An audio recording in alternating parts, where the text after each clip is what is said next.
On va donc parler de jeunesse ultramarine et d'actions de mentorat à leur attention. Il faut que vous sachiez, que les jeunes, des départements, régions, collectivités d'outre-mer font partie, des publics prioritaires, à la fois pour le collectif mentorat et pour le plan Un jeune, un mentor. Ils apparaissent, tels quels dans le plan stratégique qu'a voté, notre gouvernance en décembre dernier. Hem Mais malgré cela, il y a encore un nombre relativement faible de jeunes ultramarins qui sont accompagnés par un mentor. Et donc dans les années qui viennent, on attache, beaucoup d'importance à pouvoir développer davantage d'actions de mentorat au sein de ces territoires et pour ce public, qui en a besoin pour des raisons diverses, qui pourront être, précisées, par la suite. Alors juste un chiffre, sachez qu'en 2024, c'est environ 7 500 jeunes ultramarins qui ont été accompagnés par les associations, lauréates du plan Un jeune, un mentor. Et donc on aspire à faire plus et c'est la raison pour laquelle dès, le début de l'année 2025, on a mis en œuvre un 1er projet. On a été partenaire, du GIP Les entreprises s'engagent jusqu'à il y a peu et donc dans ce contexte, et avec leur soutien financier, on a pu lancer un appel à projets à l'attention de nos associations membres pour encourager financièrement, le déploiement, de programmes de mentorat, dans les territoires ultramarins. C'était une enveloppe de 100 000 € qui a pu être répartie entre 5 associations, membres du collectif mentorat. Hem, Grâce à cet appel à projet, d'ici un an, ce sont 525 jeunes qui devraient pouvoir être accompagnés, des jeunes, de 6 à 25 ans, sur 4 territoires: Mayotte, La Réunion, Guadeloupe et la Martinique. Et je précise que 5 associations donc ont été soutenues, mais l'une d'elles intervient à travers un programme de franchise sociale et donc en partenariat avec des associations locales et ça vous sera notamment, présenté parce que c'est un dispositif intéressant, puisque l'enjeu, c'est de pouvoir s'appuyer sur des acteurs locaux. Alors justement, quel est l'enjeu de ce webinaire? C'est à la fois de pouvoir valoriser ces projets, de programmes de mentorat, en outre-mer, mais c'est aussi de pouvoir montrer que ces projets ne peuvent pas fonctionner, ces projets ne pourront pas être complètement réalisés s'ils ne peuvent pas s'appuyer, sur des partenaires locaux. Nos associations, que ce soit en métropole, ou dans les territoires ultramarins, ont besoin, de partenaires publics et de partenaires privés pour contribuer à leur financement, mais aussi et surtout pour les aider à identifier les jeunes qui pourraient être accompagnés et pour les aider à mobiliser des mentors.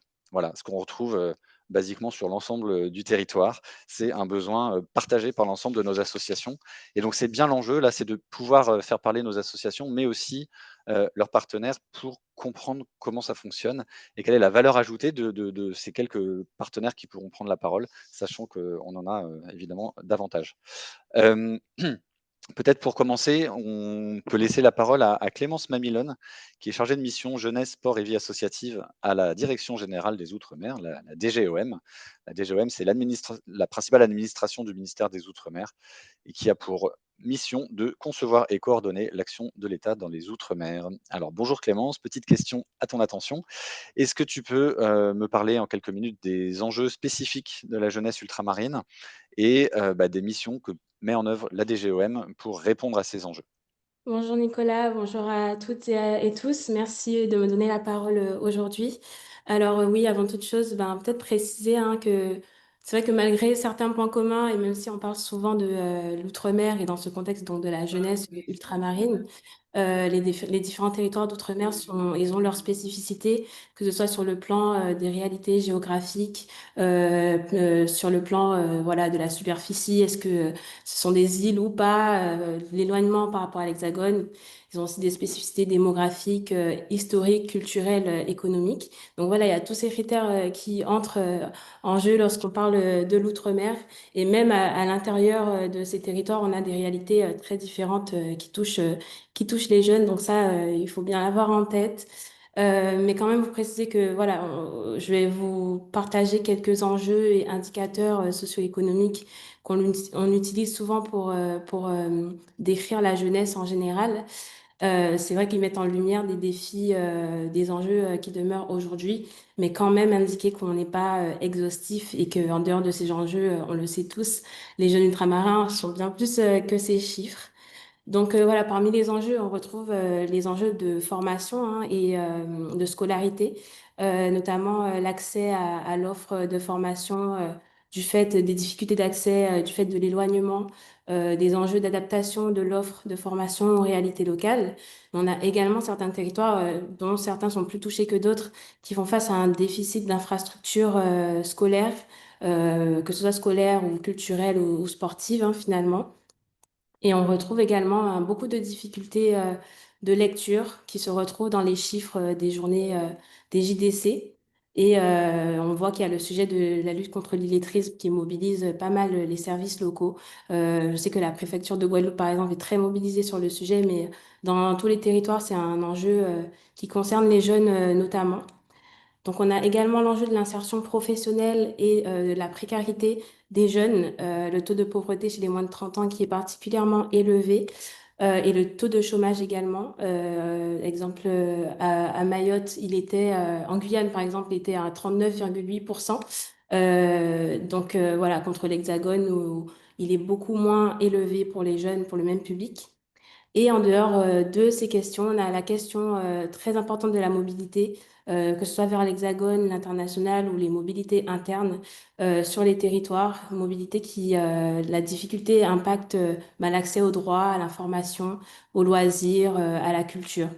Voilà, donc malgré ces défis, je tenais quand même à souligner qu'il y avait pas mal de perspectives et d'initiatives qui sont en cours pour la jeunesse ultramarine et préciser voilà que c'est le cas des projets associatifs dans le sens de ce que font les associations du collectif Mentorat, mais des projets en faveur de la jeunesse ou faits par la jeunesse elle-même.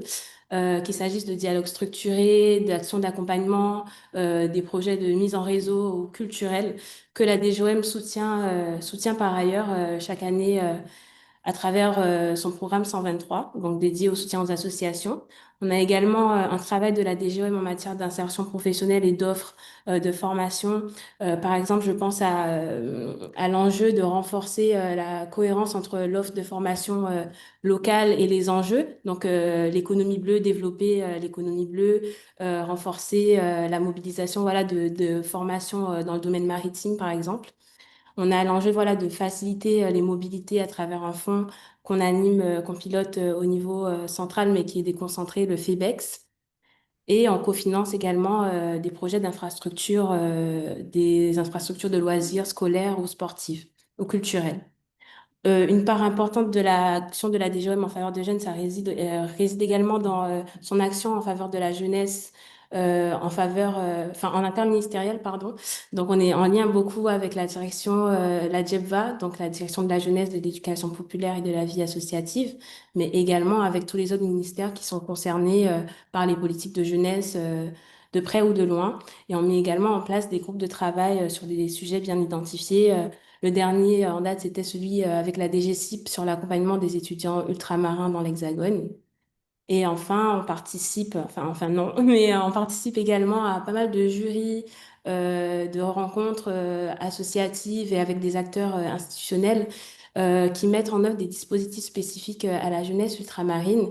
Et par exemple, donc l'appel à projet du collectif Mentorat sur la jeunesse ultramarine, où on veille vraiment à ce que les réalités locales et les spécificités des territoires soient vraiment prises en compte dans l'élaboration des projets qui sont soumis. Voilà, donc c'était juste un petit panorama de quelques enjeux et sur lesquels on travaille et qui demeurent aujourd'hui et sur lesquels il faut aussi renforcer l'action, on le sait. Voilà, je suis pas exhaustive, mais Merci. c'est les principaux aspects. Merci beaucoup Clémence. Donc j'ai noté des enjeux d'accès à la formation pour les jeunes, des enjeux de précarité de ces jeunes avec des taux de chômage beaucoup plus élevés qu'en Hexagone et des enjeux de mobilité au sein des territoires ultramarins et entre les territoires et l'Hexagone. Et bah, c'est une transition parfaite pour accueillir notre prochaine intervenante, c'est Felicidad Pérez, qui travaille au sein de l'ADOM, l'Agence de l'Outre-mer pour la mobilité. Et Félicidad est responsable du pôle offre de services. Alors, il faut que vous sachiez que le collectif Mentorat est partenaire de l'ADOM depuis un peu plus d'un an, parce qu'on a la conviction que le mentorat donc, est évidemment un outil utile sur les territoires ultramarins, mais peut aussi être un outil essentiel pour des étudiants qui viendraient faire leurs études en Hexagone. Et c'est justement une des missions de l'ADOM que de faciliter la mobilité de jeunes ultramarins et notamment la mobilité vers la métropole. Donc notre partenariat vise à pouvoir proposer des actions de mentorat à ces jeunes ultramarins qui viennent étudier en métropole, pour, qu'un mentor puisse leur proposer un soutien à un moment où ils peuvent se sentir, seuls, arrivés à Paris ou dans d'autres, grandes villes, universitaires de métropole. Félicia, je vous laisse la parole avec une petite question d'abord. Un des principaux dispositifs de l'ADOM, c'est le PME, le passeport mobilité études, auquel on a donc accolé notre partenariat. Est-ce que vous pouvez nous en dire un peu plus sur le passeport mobilité études?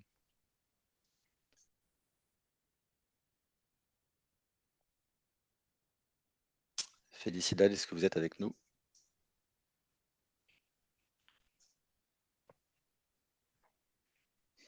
Allô, allô? Vous devez activer votre micro, Oui, Felicia.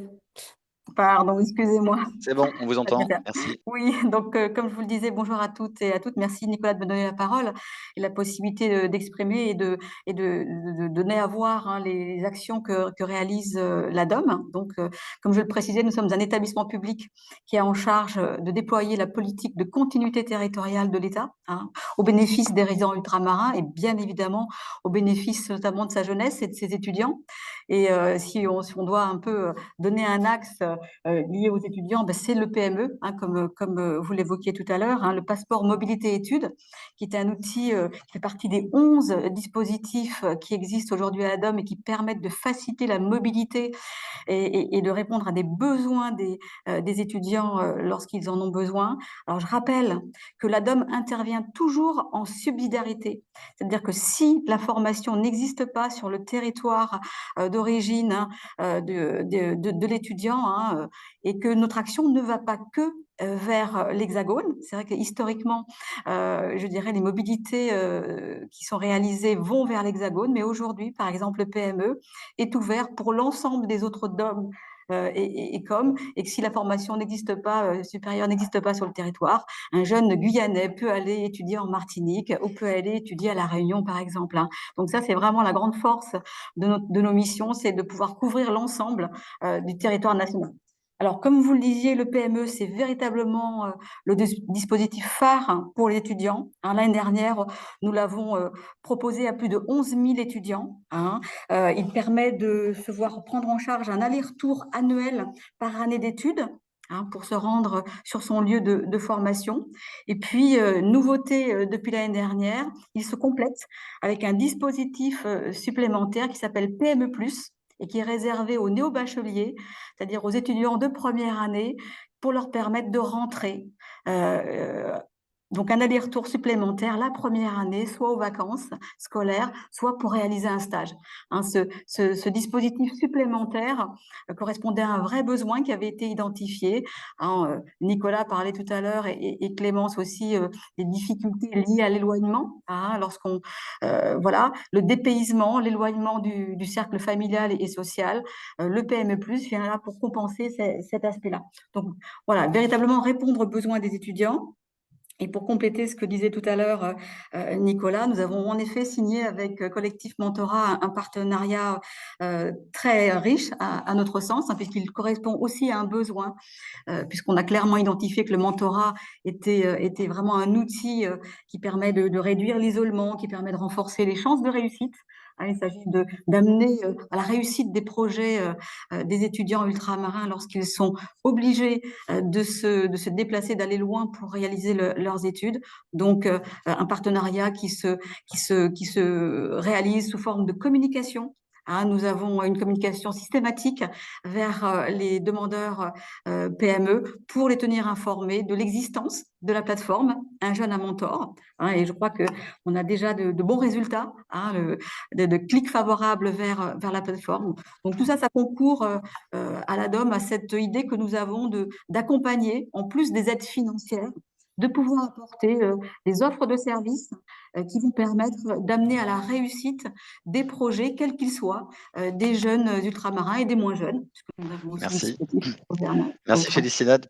Peut-être une 2e question, très rapide. Si on a parmi les participants à ce webinaire, des acteurs, académiques et des associations qui accompagnent des jeunes. Si vous aviez un conseil à leur donner pour préparer, les jeunes ultramarins à la mobilité, quel serait ce conseil? Bah, écoutez, cette question est vraiment très, très pertinente, hein, parce que dans un dispositif qui concerne les étudiants et qui s'appelle Cadre d'avenir, nous avons mis en place un diagnostic mobilité et ensuite une préparation à la mobilité. Et s'il faut être bref, hein, je vais être brève, mais je pense qu'une bonne préparation, c'est une préparation à 360°, c'est-à-dire de prendre en compte tous les éléments qui vont s'atteler au projet, c'est-à-dire l'hébergement, bien évidemment, le logement, mais également tout ce qui concerne, je dirais, le quotidien, la santé, les déplacements, et voilà, prendre tout ça en compte, de l'anticiper, hein, dans la mesure du possible, parce que c'est vrai que ce sont des réalités qui souvent prennent de plein fouet ces jeunes qui arrivent en mobilité. Voilà, quel que soit le territoire, ils vont aller poursuivre. Merci beaucoup. Un bilan d'étape de notre partenariat, ce sont 180 jeunes bénéficiaires du dispositif Passeport Mobilité Études qui, pour l'instant, se sont inscrits sur la plateforme Agenda Mentor pour demander l'accompagnement d'un mentor une fois arrivés en Hexagone. Merci beaucoup Félicidad. Maintenant, je vous propose qu'on zoome sur un territoire en particulier, celui de Mayotte. Mayotte, territoire au sein duquel on a quelques associations du collectif Mentorat qui interviennent, et notamment parmi elles l'Accordé. Alors l'Accordé, c'est une association membre du collectif Mentorat qui a pour objectif de favoriser l'ouverture à la diversité de la fonction publique. Et donc parmi ces différents projets et programmes, il y a le mentorat et parmi les différents programmes de mentorat de l'Accordé, tu m'arrêteras si je me trompe, Emilien, il y a celui qui permet d'accompagner des jeunes en prépa talent. Et donc les prépa talents sont des parcours de préparation au concours pour les étudiants, les jeunes diplômés, mais aussi les demandeurs d'emploi, sous conditions de ressources. Et donc l'Accordé propose à ces personnes qui suivent la prépa talent d'être accompagnées par un mentor. Donc, je vais faire intervenir Émilien Bayette, qui est coprésident de l'Accordé, qui interviendra avec Albert Cabarus, qui est responsable du service universitaire d'information, d'orientation et d'insertion professionnelle à l'Université de Mayotte. Et elle est aussi responsable de la classe prépa talent de l'Université de Mayotte. Bonjour à tous les deux et merci d'être présents aujourd'hui lors de ce webinaire. Alors, j'ai quelques questions à vous poser. Peut-être d'abord, Albert, ça m'intéresse de savoir quel type de concours préparent les élèves de la prépa talent de Mayotte. Est-ce que vous pouvez nous en dire un peu plus? Alors, bonjour à tout le monde et merci de permettre à Mariotte de participer à ce webinaire qui est important. Donc, la prépa talent, juste rapidement, hein, c'est un dispositif mis en place par le ministère de la fonction publique, de la transformation et de la fonction publique et qui vise à permettre l'accès à tous sous conditions de ressources, de résultats scolaires, de bénéficier d'une préparation au concours catégorie A, B et A+, aussi, voire dans certaines prépa talents.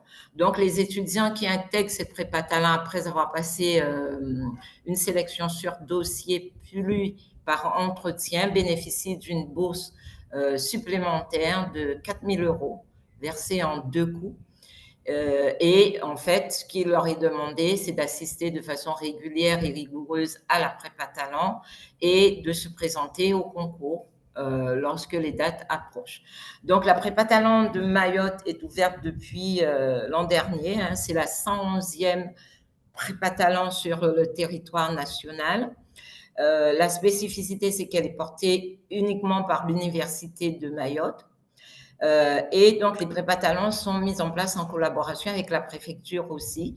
Donc, la préfecture de Mayotte est notre partenaire privilégié sur cette prépa talent. Donc, à Mayotte, nous recevons 65 étudiants, 3 domaines de métiers, parce que c'est vrai qu'il fallait répondre à la diversité des demandes des étudiants et des jeunes sur le territoire. Donc, le domaine de métier de l'éducation nationale qui représente environ 80% de nos étudiants. Donc, des étudiants qui préparent le concours de professeurs des écoles et puis différents CAPES, mais qui sont en lien avec les licences préparées à l'université. Et puis, un groupe environ d'une douzaine d'étudiants pour cette année qui préparent les concours d'administration générale, donc concours territoriaux, finance, parce qu'on a un partenariat qui est en train de se tisser solidement avec la DGFIP de Mayotte. Et puis, donc, on a finance et aussi tout ce qui est judiciaire, greffier, directeur PJJ, voilà. Merci beaucoup. Oui, donc on voit bien l'écosystème local d'institutions publiques qui est en train de se composer autour de l'université pour les prépa talents. Vous avez cité la préfecture, la DGFIP et autres. Merci beaucoup. Émilien, Est-ce qu'en complément, tu peux nous préciser ce que le mentorat va apporter aux préparationnaires, aux membres de la prépa Talent de Mayotte? Oui, bonjour à toutes et à tous. Merci Nicolas, merci au collectif Mentorat de mettre en avant toutes ces actions au territoire d'outre-mer et de nous donner l'opportunité de présenter les actions portées par l'Accordé.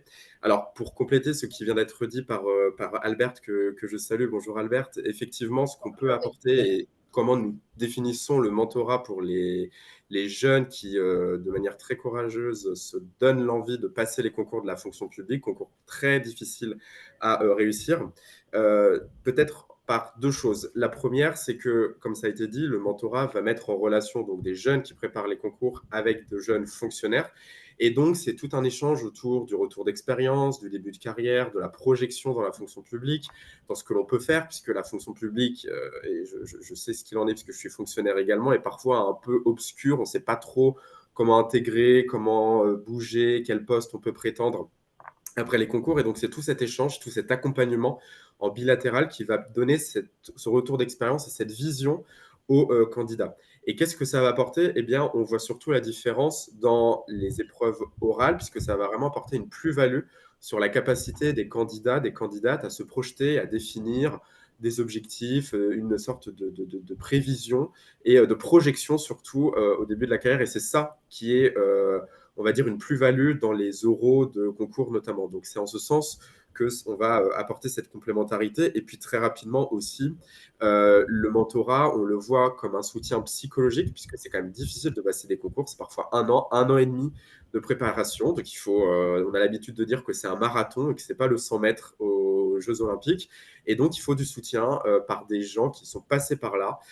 Donc, moi, je suis aussi mentor. J'ai été mentoré il y a 4 ans. Et c'est aussi parce qu'on sait à quel point ça peut être difficile qu'on l'espère, on peut apporter cela.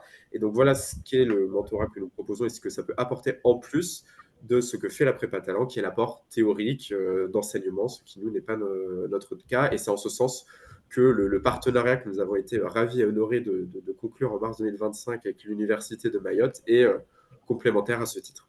Très bien. Merci à tous les deux. En un mot, peut-être chacun, quels seraient vos enjeux pour cette année scolaire qui commence? Albert, pour commencer. Alors, je voulais juste rapidement préciser et remercier l'Accordé, parce que les jeunes de la prépa talent de l'an dernier ont vécu, comme tout le monde le sait, le cyclone Chido.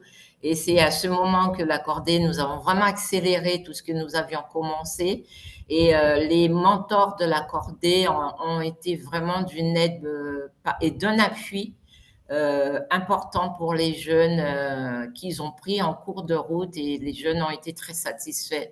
En plus, l'Accordé a permis leur accueil. Ils ont pu rencontrer différents professionnels sur Paris. Donc, c'est une convention qui va au-delà du mentorat simple, mais c'est un mentorat qui est permanent.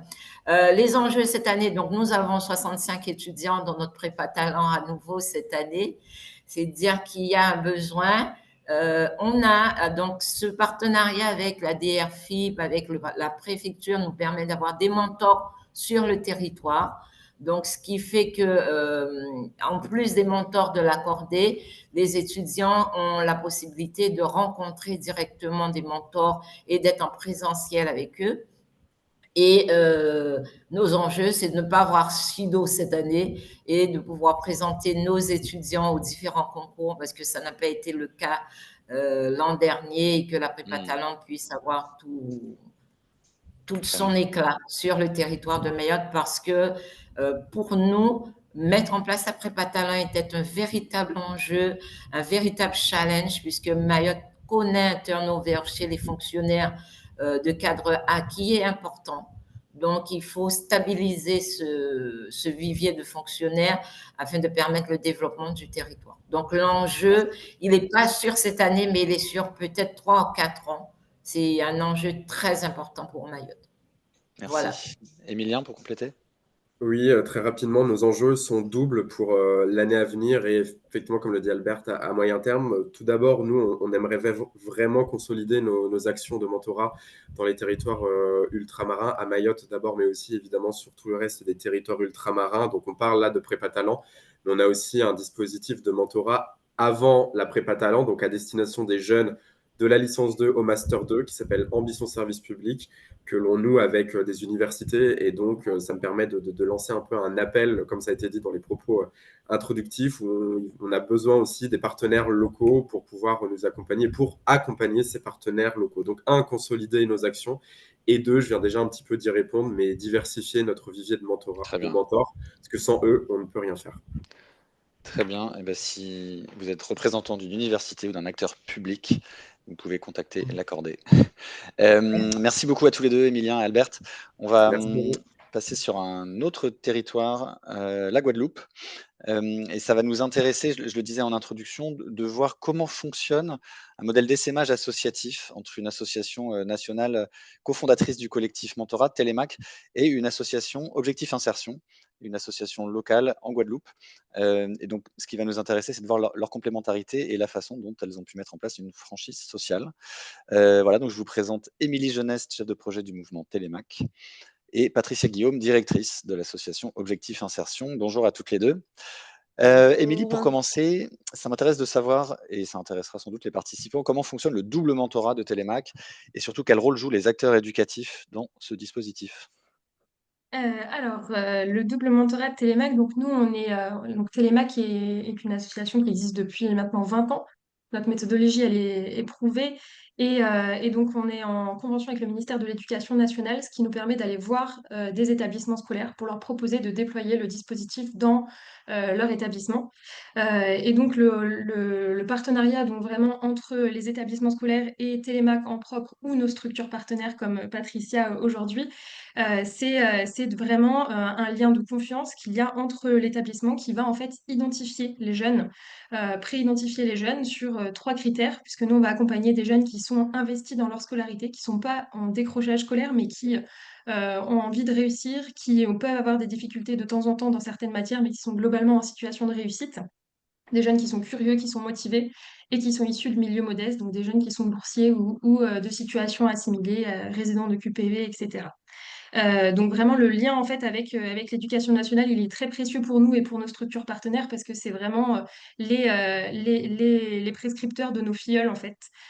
Et une fois que ces jeunes sont identifiés par leurs professeurs, et ben notre structure partenaire, donc Patricia en Guadeloupe, nos autres structures partenaires ou nos équipes en propre vont rencontrer les jeunes dans l'établissement pour leur faire passer des entretiens de motivation, leur présenter le dispositif et les intégrer donc à notre mentorat qui est sur la durée, donc sur 6 ans.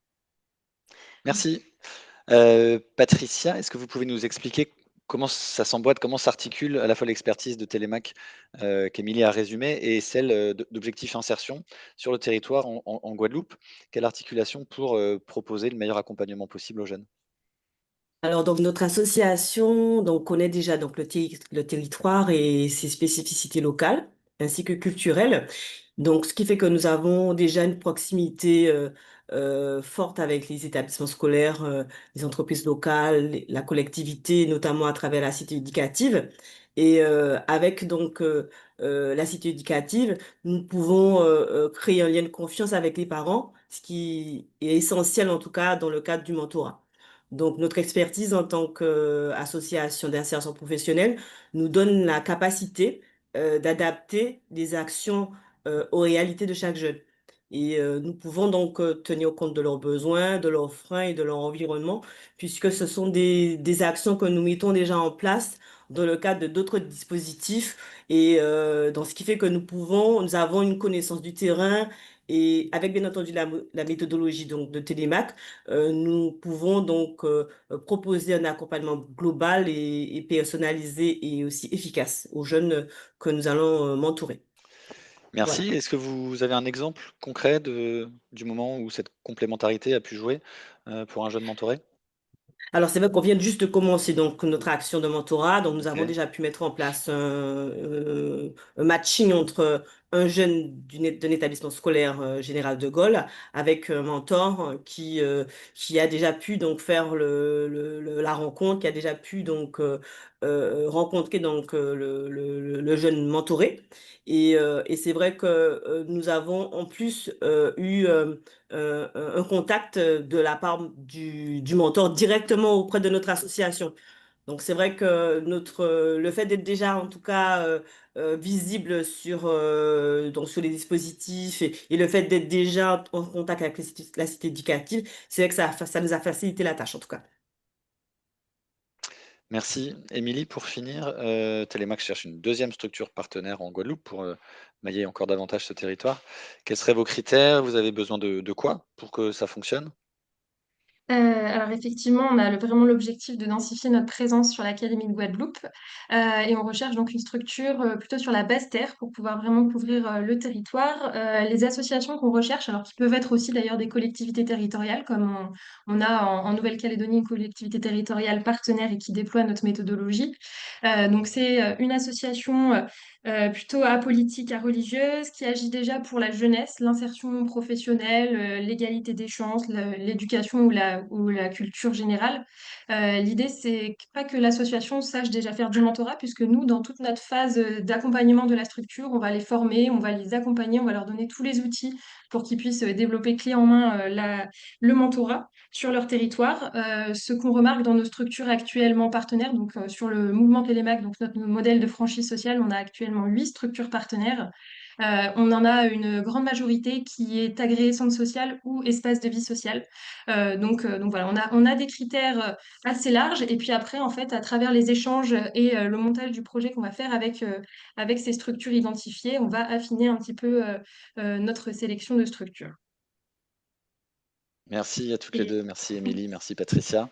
Le temps file, mais on va laisser la parole à un dernier binôme, d'intervenantes, qui sont issues de l'association Article 1, qui est aussi une association cofondatrice du collectif Mentorat. Je vais laisser la parole à Shailene Heng, qui est responsable des relations entreprises, et Nadège Sa, qui est la déléguée régionale en Guadeloupe et en Martinique, d'Article 1. Alors là, ce qui va nous intéresser, à travers ces prises de parole, c'est de mieux savoir comment fonctionne l'articulation, la complémentarité entre, une association de mentorat et ses partenaires privés, les entreprises, et notamment, sur les territoires, ultramarins.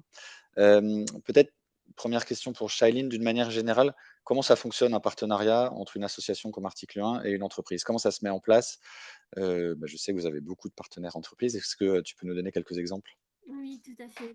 En fait, Article 1, on a la chance d'être présent sur tous les territoires, ce qui fait qu'on travaille les partenariats à deux niveaux, c'est-à-dire qu'on travaille au niveau national, des partenariats qu'on signe au niveau national, et ensuite on va aller voir comment on peut déployer sur tous les territoires les partenariats qu'on a avec nos partenaires. Mais on peut aussi signer des partenariats en local. Donc c'est vrai qu'on a cette double possibilité en fait d'avoir des partenariats aussi bien d'un point de vue national ou directement en local. Et donc, en fait, on travaille étroitement avec Nadège pour identifier à quel partenaire on peut travailler directement sur son territoire. Et peut-être que je peux laisser aussi la parole à Nadège pour voir comment elle réceptionne ça. Une fois que nous, on a identifié des partenaires avec qui on peut déployer le partenariat, Nadège, à son tour, va vraiment rencontrer également les contacts locaux. Parfait, Nadège. Merci beaucoup de me donner la parole. Donc effectivement, donc une fois que l'identification des structures a été faite au niveau national, donc au niveau local, on rencontre la personne en charge, soit des ressources humaines, soit de la politique RSE de l'entreprise. Et l'idée, c'est de voir, à travers donc les missions de l'association, comment l'entreprise peut engager ses collaborateurs. Donc il faut savoir qu'il y a deux modalités d'engagement à notre niveau. Donc ça peut être soit sur des ateliers qu'on va faire en établissement scolaire, donc ça va être dans des lycées, soit en Guadeloupe, soit en Martinique, ou sinon à travers donc le mentorat. Et donc, une fois que cette identification est faite, il y a une prise de contact. Donc, on rencontre les collaborateurs d'entreprise. Donc, on peut se déplacer, le faire à distance. Tout dépend en fait de la volonté de la mise en contact, de comment ça s'est déroulé. Et sur l'animation en atelier, par exemple, c'est très simple. Une fois qu'on a identifié les interventions en lycée, les bénévoles sont formés et ensuite peuvent intervenir avec nous. Et pour le mentorat, là, on va être sur quelque chose d'un peu plus différent où l'accompagnement va se faire sur différentes thématiques. Donc, le jeune souhaitera, par exemple, affiner son projet professionnel. Il souhaitera peut-être être facilité dans sa recherche de stage ou d'alternance, ou pourquoi pas mieux savoir s'organiser pour ses examens ou même pour ses études. S'il souhaite être écouté également, être challengé, donc la remise en relation va se faire sur ces différents aspects. Et l'idée là, ça va être de matcher donc, des personnes d'entreprises partenaires avec partenaires ou pas, hein, ça peut être des personnes du collectif mentorat, donc les entreprises s'engagent ou autres, d'un instant où elles manifestent l'envie d'accompagner donc les jeunes sur ces différents aspects. Donc la prise de contact va se faire à travers une plateforme, donc demain.org, et à partir de là, en fonction donc des critères qui ont été identifiés sur la plateforme. Donc, le mentor va être identifié et matché avec un jeune sur les territoires. La particularité de notre mentorat, c'est qu'en fait, ce qu'on essaye de privilégier au maximum, c'est un matching entre mentors basés en Outre-mer, donc en Guadeloupe dans un premier temps, en Martinique et également en Guyane. L'idée, c'est vraiment de pouvoir aussi construire une sorte de communauté de notre côté de l'Atlantique pour permettre aux jeunes d'être accompagnés avec des personnes qu'ils auront la possibilité de rencontrer par la suite. Merci. Quels seraient vos enjeux pour cette année scolaire? J'imagine qu'on retrouve des enjeux assez proches des autres associations. Oui, Donc les enjeux exactement. spécifiques à la Guadeloupe C'est et à la ça. Martinique peut-être? Avoir beaucoup plus de mentors, en avoir beaucoup plus pour permettre aux jeunes aussi de favoriser les rencontres et d'ouvrir aussi leur champ des possibles, permettre aux collaborateurs d'entreprise d'être engagés sur ce mentorat et avec des étudiants, pouvoir se rencontrer beaucoup plus, comme ça a déjà pu être le cas, on l'a vu sur nos territoires, favoriser les rencontres, changer les destins. C'est vraiment ce qu'on souhaite pour cette année, permettre à beaucoup plus de mentors en Guadeloupe, en Martinique et également en Guyane de pouvoir justement ouvrir leur réseau professionnel aux jeunes et de les aider à lutter contre cette autocensure à laquelle ils sont très souvent confrontés. Je dirais qu'on a Merci encore beaucoup. un autre enjeu, parce que je pense que ce programme est peut-être un peu méconnu, mais article 1 a aussi des résidences étudiantes qui peuvent accueillir les étudiants ultramarins. Et chaque année, c'est vrai que c'est un peu la bataille pour leur faire connaître ce dispositif. Donc on est aussi preneur de pouvoir mieux faire connaître ce programme de résidence étudiante en métropole.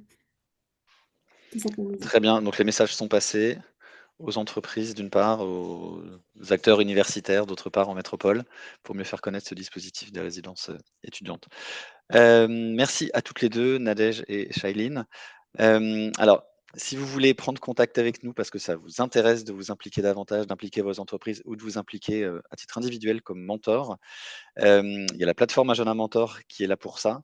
Elle va s'afficher sur votre écran. Voilà, la plateforme Agenda Mentor, c'est une plateforme qui permet à ceux qui veulent devenir mentors d'être orientés vers une de nos associations membres, et notamment celles qui ont témoigné à l'instant. Et ce sont ces associations qui vont pouvoir vous mettre en relation avec un jeune et qui vont suivre le binôme que vous formerez avec ce jeune tout au long de la relation. Voilà, vous pouvez aussi rentrer en contact avec nous, Collectif Mentorat, pour avoir des discussions, soit avec Alexis, soit avec Marie, que je remercie au passage d'avoir organisé ce webinaire.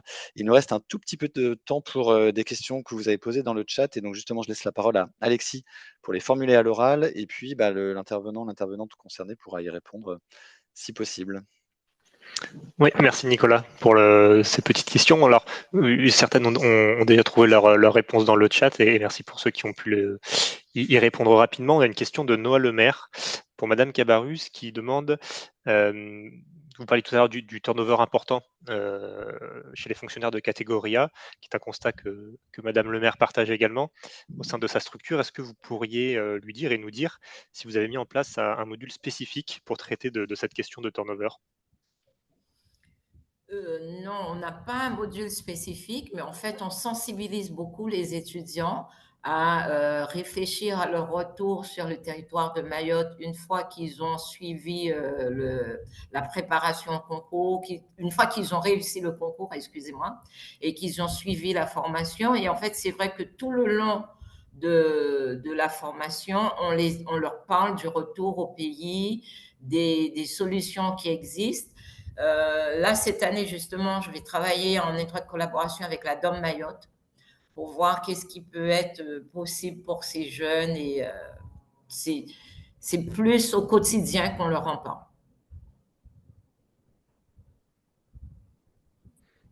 Très bien, merci pour cette réponse. On avait une deuxième question aussi de Tracy Roubaud qui demande s'il existe une antenne du collectif Mentorat en Guyane. Pas encore. Les modèles de déploiement et Télémac, on a donné un exemple sont pas toujours évidents avec la distance. Mais en revanche, je ne sais pas si vous avez pu prendre contact, les coordonnées qui étaient affichées à la fin de Marie, ma collègue et moi-même. On est ouvert à discuter comment pouvoir collaborer, en tout cas avec les entreprises sur le territoire guyanais. Il y a quelques associations qui sont présentes. Donc je pense qu'il y a des choses à construire ensemble. Et d'ailleurs, NQT a répondu dans le fil de discussion, donc vous pouvez contacter Laetitia, qui est la déléguée régionale de Nos quartiers ont des talents en Guyane, notamment en Guyane. Est-ce qu'il y a d'autres questions, des échanges de coordonnées entre Laetitia et Nadège? Parfait, c'est fait. Voilà, vous pouvez poser encore une question à l'oral si vous voulez. Y a-t-il encore d'autres questions?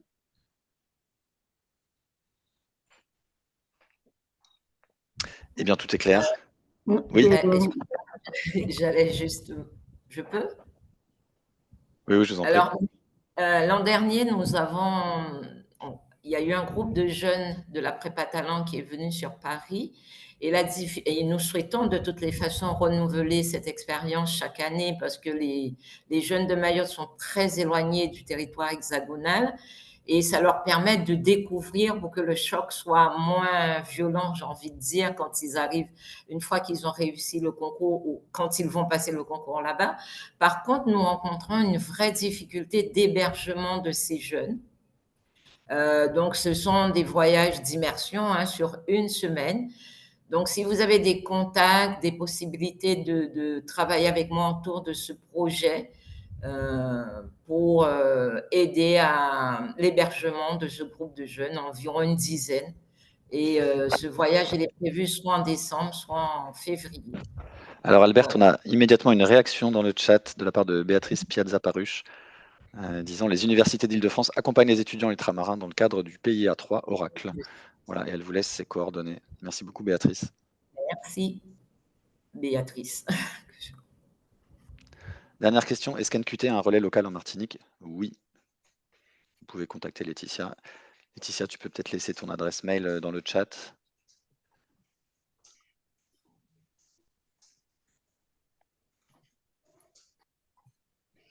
Je mets aussi, Nicolas, excuse-moi, mes coordonnées aussi dans le chat de l'association Objectif Insertion pour que donc si vous êtes intéressé à devenir mentor, vous savez donc même autour de vous des gens qui seraient intéressés à être mentor pour des collégiens, donc vous pourrez donc me contacter au numéro, je vous laisse sur le chat aussi.